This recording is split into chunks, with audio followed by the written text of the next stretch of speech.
In this video, I'm going to show you the only way for a Christian to avoid being a political idolater like Joe Carter.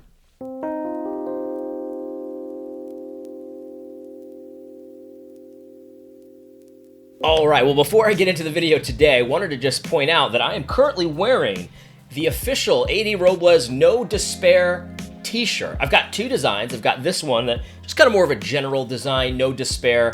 A good conversation starter for anyone who asks. You can say, look, there's no despair, baby. No despair at all. God's rules and God's expectations and his marching orders for his followers are quite simple. And he promises to bless his people. I also have another design.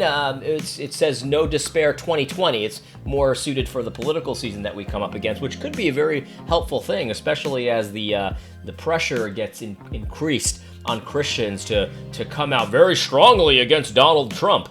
But anyway, go check out Confessional Wear. Search A.D. Robles for those two shirts. It's a good way to support this channel if you want to get something tangible in return. So I appreciate it. Anyone who buys a shirt, definitely show a picture of you wearing it. That would be awesome. I'll share it on Twitter and all of that kind of stuff. Again, no despair in 2020 or ever at all.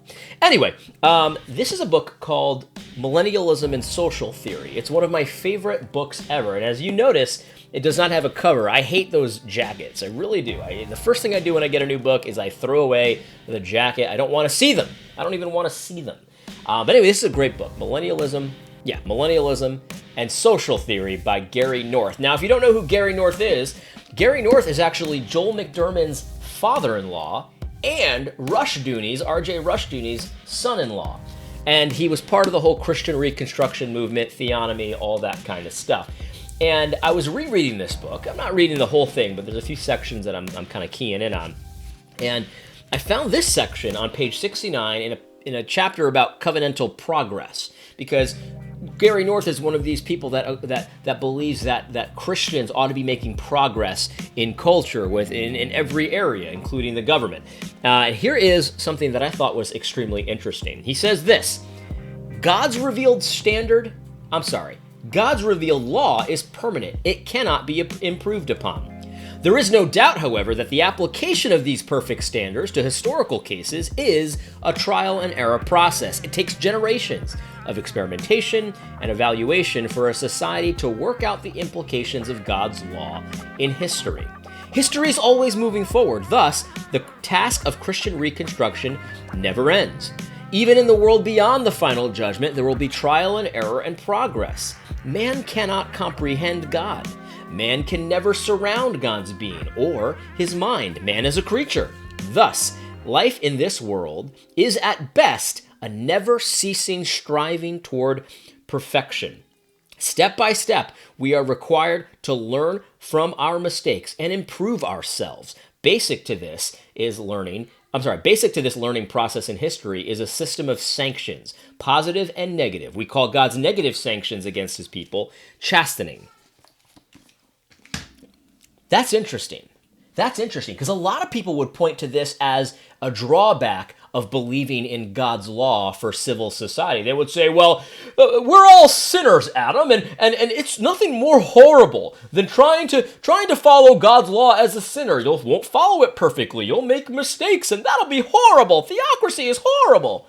And that's what people will say. And the reality is, though, Gary North acknowledges this, and this is obviously true. This is unavoidable.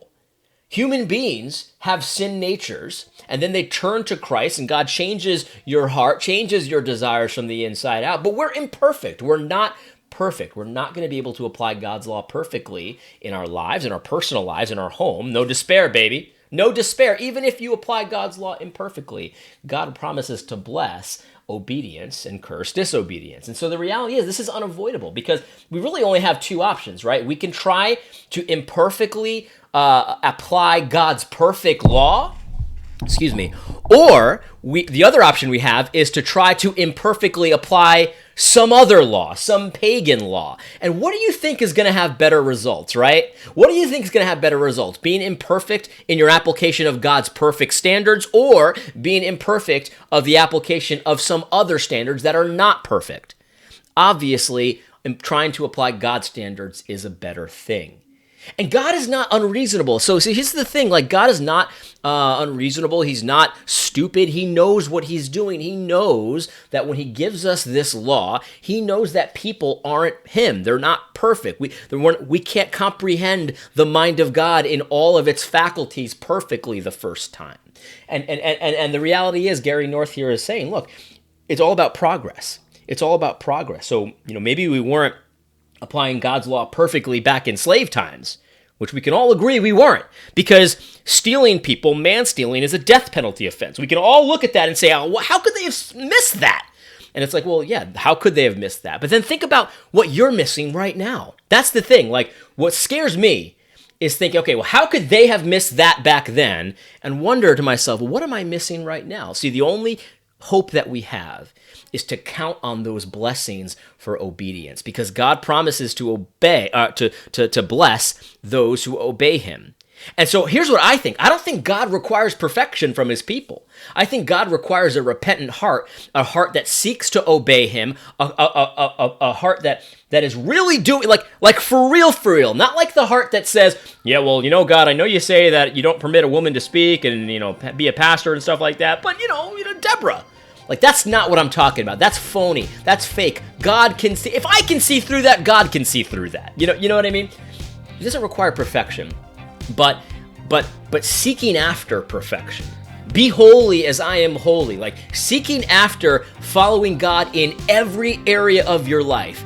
That is required. That repentant heart that looks to do everything God says in its totality, in perfect application. That's what I'm hoping to do. I know I'm going to fail, but I think God blesses that effort. I really do. And he chastises when you don't do that, when you get it wrong.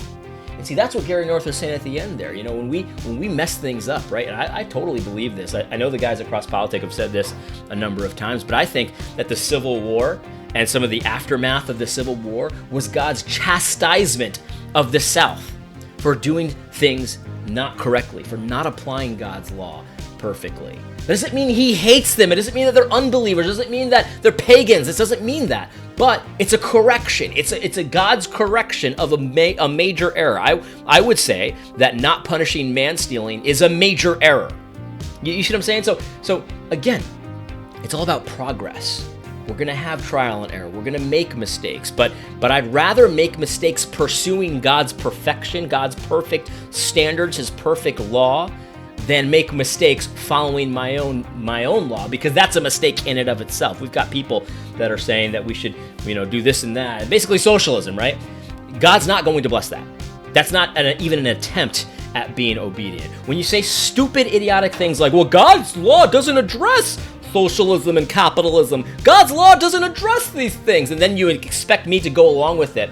Like, you are putting yourself in the place of God. I say God's law does address these things. And I insist that you follow those standards. When you say God's law doesn't address these things, and then insist on me following your standard, that's the heart of what a Pharisee is. You understand what I'm saying? Anyway, I hope this video was helpful. Maybe I'll do more on this. It's definitely something that I think is important, because a lot of people like to say, well, we're imperfect, and so how can we be expected to attempt to follow all of God's law? Like Beth Moore said something similar the other day about the conservative network. There's not a single person that obeys God's law. Yeah, there isn't. But that doesn't give you an excuse to disregard it. Like, yes, there's not a single person that does it perfectly, but that's not a good excuse to say we shouldn't follow it. You understand what I'm saying? Anyway, I hope you found this video helpful. God bless.